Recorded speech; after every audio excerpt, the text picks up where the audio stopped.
महाकुंभ मेला जो इंडिया के सनातन धर्म का सबसे बड़ा मेला है, लेकिन इसको देखने के लिए लोग देश विदेश से आते हैं। जो इंडिया के 4 स्टेट में लगता है, हरिद्वार, नासिक, प्रयागराज और उज्जैन में लगता है। कहा जाता है कि इस मेले में सही से चलने तक भी जगह नहीं होती है, क्योंकि इस मेले में वो लोग तो आते ही हैं जो इसका बरसों से इंतजार कर रहे थे, साथ ही साथ इंडिया के कोने कोने से इसको देखने के लिए भी आते हैं। इसके अलावा इस मेले को देखने के लिए अलग अलग कंट्री के अलग अलग धर्म के लोग भी शामिल होते हैं और अनुमान ये भी लगाया जा रहा है कि इस बार के महाकुंभ मेले से इंडिया की इकोनॉमी को भी फायदा होगा। तो चलिए अब हम लाइन बाय लाइन जानते हैं कि इंडिया के बिगेस्ट मेले की शुरुआत कैसे हुई और क्यों हुई, और लोग इसका जोरों शोरों से इंतजार क्यों करते हैं सालों साल तक, और इस मेले की वजह से इंडिया की इकोनॉमी को कैसे फायदा होगा, और महाकुंभ मेले कितने प्रकार के होते हैं। बात करें कि महाकुंभ मेले की शुरुआत कैसे हुई थी, तो मैं पूरा डिटेल में तो नहीं जाऊंगा, बस मैं आपको ऊपर ऊपर से समझा दूंगा जिससे आपको समझ में आ जाएगा। देखिए, महाकुंभ मेले के बारे में पुरानी कथा में मेंशन किया गया है कि अमृत जल यानी एक ऐसा पानी जिसको पीते ही इंसान हो चाहे राक्षस सभी इमोर्टल यानी अमर हो जाते हैं, और इसी अमृत जल को पाने के लिए हजारों साल पहले देवताओं और राक्षसों में लड़ाई हुई थी। एक बात मैं आपको बता देता हूँ कि अमृत जल कोई नॉर्मल पानी नहीं है कि किसी नदी में से भी निकाला और पी के अमर हो गए,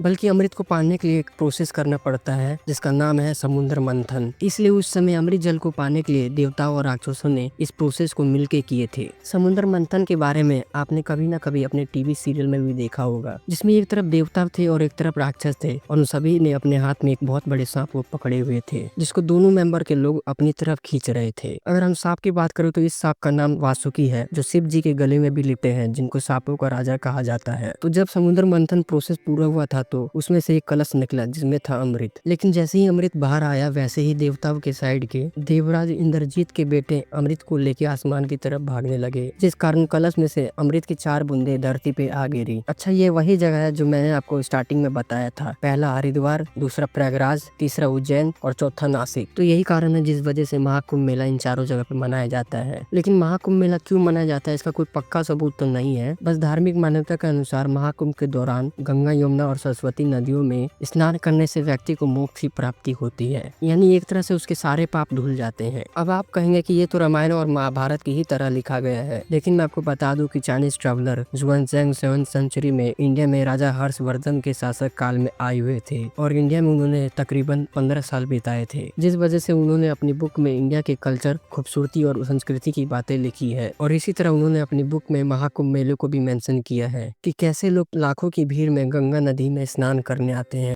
जब दुनिया का सबसे बड़ा मेला लगता है, जिसको इंडिया के लोग महाकुंभ मेला कहते हैं। और बाकी उन्होंने बाजार एटसेट्रा के बारे में मेंशन किया है। तो अब आपको तो पता चल ही गया होगा कि महाकुंभ मेला 7th सेंचुरी के पहले से ही मनाया जा रहा है। और हाँ, अगर आप जुआनज़ैंग के बारे में और जानना चाहते हैं तो मैं इनके बारे में डिस्क्रिप्शन में लिंक दे दूंगा, आप जाके एक बार चेक कर लेना। तो अब आप सबको तो पता चल गया होगा कि महाकुंभ मेले को कब से मनाया जा रहा है। तो चलिए अब जानते हैं कि इस मेले का सालों साल तक इंतजार क्यों किया जाता है। तो देखिए, मान्यता के अनुसार कहा जाता है कि महाकुंभ मेले के टाइम में गंगा नदी में नहाने से आपके सारे पाप धुल जाते हैं और आपको मोक्ष की प्राप्ति होती है। अब बात करते हैं कि महाकुंभ कितने प्रकार के होते हैं। तो महाकुंभ मेला 4 प्रकार के होते हैं: कुंभ मेला, अर्ध कुंभ, पूर्ण कुंभ और महाकुंभ। चलिए मैं आपको चारों मेलों में से 2 मेन मेलों के बारे में बताता हूँ। देखिए, मैंने आपको बताया था कि अमृत को पाने के लिए देवताओं और राक्षसों ने समुद्र मंथन किया था, और वो समुद्र मंथन 12 दिन तक चला था। कहा जाता है कि वो 12 दिन धरती के 12 साल थे, इसलिए पूर्ण कुंभ हर 12 साल में एक बार आता है, और जब पूर्ण कुंभ 12 बार आ जाता है तब 144 साल बाद महाकुंभ आता है। इसलिए जो 2025 में महाकुंभ लगा है, ये हमारे लिए जीवन का आखिरी महाकुंभ मेला है। क्या पता फिर से इस महाकुंभ मेले को देखने के लिए हम 144 साल तक जीवित हो या ना हो, जिस कारण इस साल का महाकुंभ मेला हमारे लिए बहुत खास है। तो अब चलते हैं इंडिया की इकोनॉमिक की तरफ। तो मैं आपको बताऊं तो एक्सपेक्ट किया जा रहा है कि इंडिया की इकोनॉमिक को 2 लाख करोड़ का फायदा होगा इस महाकुंभ मेले से। अगर मेले में आने वाला हर एक यात्री 5,000 रुपए स्पेंड करेगा तो बाकी इस मेले से उत्तर प्रदेश में डेवलपमेंट बढ़ेगा और आगे चलकर ये इंडिया की इकोनॉमिक में कंट्रीब्यूट होगा। एक्सपेक्टेशन ये भी है कि इस मेले में 40 करोड़ लोग आने वाले हैं। इतना बड़ा नंबर सुन के ही आप अंदाजा लगा सकते हैं कि इस मेले में किस किस तरह के बिजनेस किए जा सकते हैं जिससे लोगों को फायदा होगा। और अब आखिरी में बस इतना ही कहना चाहता हूँ कि इस साल का महाकुंभ मेला बहुत ही खास है, जो अभी प्रयागराज में लगा है, जिस वजह से आप सबको इस मेले में एक बार तो जाना चाहिए। बाकी जो जा चुके हैं वो हमें नीचे कमेंट बॉक्स में बताएं कि आपका मेले में कैसा अनुभव था। मिलते हैं नेक्स्ट वीडियो में। नमस्ते।